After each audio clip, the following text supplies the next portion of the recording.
नमस्कार दर्शकों, मैं हूं आपके साथ माधुरी बंसल और आप देख रहे हैं सिटी नेटवर्क का मथुरा हलचल। और आइए रुक करते हैं आज की खास कुछ खबरों की ओर। जिलाधिकारी मथुरा सीपी सिंह ने मंगलवार को जनपद के पत्रकारों के साथ महत्वपूर्ण पत्रकार वार्ता की, जिन्होंने प्रदेश प्रशासन की प्राथमिक वाले एसआईआर अभियान को लेकर अब तक की गई प्रगति, उपलब्धियों एवं आगे की योजनाएं साझा की। बैठक में उनके साथ एडीएम प्रशासन एवं डॉक्टर अमरेश कुमार एवं एडीएम वित्त पंकज वर्मा मौजूद रहे। जिलाधिकारी ने पत्रकारों को संबोधित करते हुए बताया कि जनपद में एसआईआर अभियान के तहत की जा रही कार्रवाई तेज गति पर चल रही है। उन्होंने एक रिपोर्टिंग निस्तारण सह जनसहभागिता और विभिन्न विभागों के सकुशल के आंकड़े भी विस्तार से साझा किए। जिलाधिकारी ने जनता से अपील करते हुए कहा कि एसआईआर केवल सरकारी अभियान नहीं है, बल्कि जनता की सक्रिय भागीदारी से ही सफल होने वाला मॉडल है। क्या मैसेज है? देखिए, भारत निर्वाचन आयोग के दिशा निर्देश और आदेश से 4 नवंबर से एसआईआर का काम चल रहा है मथुरा जनपद में। अन्य 4 विधानसभाओं में बहुत अच्छा काम हुआ है। उनकी तुलना में मथुरा विधानसभा में बहुत चिंताजनक स्थिति है। अब तक केवल 60% लोगों ने अपना इनोमिनेशन फॉर्म हमको वापस किया है। मैं आपके माध्यम से समस्त मथुरा विधानसभा के नागरिकों से अनुरोध करूंगा और वो क्षेत्र जो गोवर्धन में भी शहरी क्षेत्र आता है, उनसे भी विनम्र निवेदन करूंगा कि वो अपना इनोमिनेशन फॉर्म तत्काल भर करके हमारे बीएलओ को दे दें। बीएलओ घर घर सुपरवाइजर के साथ, सेक्टर मजिस्ट्रेट के साथ, एसडीएम के साथ घूम रहे हैं। नुक्कड़ नाटक किया जा रहा है, बैठकें की जा रही हैं, जागरूक किया जा रहा है। परंतु ये केवल और केवल प्रशासन की जिम्मेदारी नहीं है, स्वयं मतदाता की भी जिम्मेदारी है कि वो अपना इनोमिनेशन फॉर्म भर करके तत्काल दे दे। अन्यथा हर बुधवार एएसडी यानी एब्सेंटी, शिफ्ट और डेड या डुप्लीकेट वोटरों की सूची बन रही है।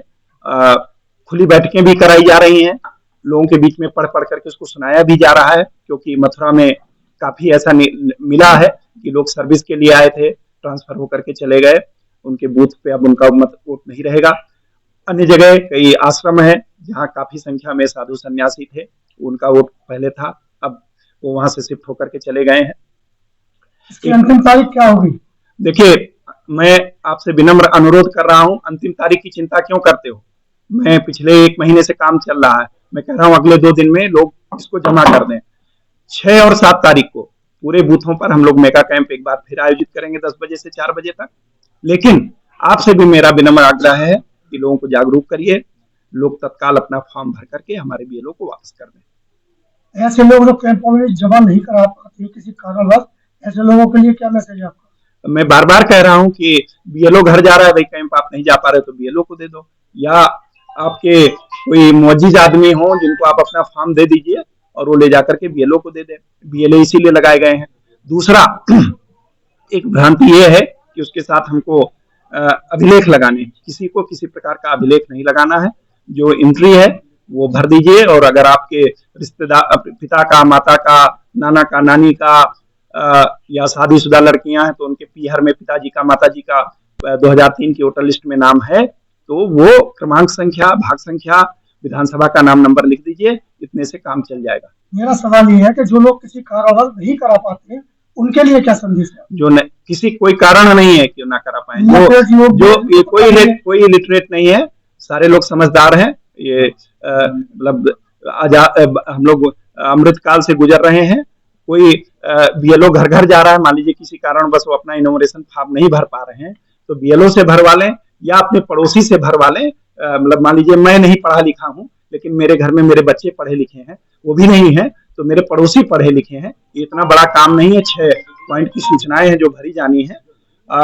और यदि सही समय पे आप मतदाता नहीं बने तो आज आप देख लीजिए, अगर आपको आधार कार्ड बनवाना है तो कितनी असुविधा होती है। अभी बीएलओ आपके घर घर जा रहा है, एसडीएम आपके घर घर जा रहे हैं, सारे अधिकारी कर्मचारी आपके घर घर जा रहे हैं। ये हमारा काम नहीं है। मतदाता होना लोकतंत्र में आपका नागरिक कर्तव्य है, आपको मतदाता होना चाहिए। इसलिए मेरा आपसे आग्रह है और पुनः मथुरा वासियों से आग्रह है कि तत्काल अपना इनोमिनेशन फॉर्म भर करके बीएलओ को जमा कर दें। बहुत बहुत धन्यवाद।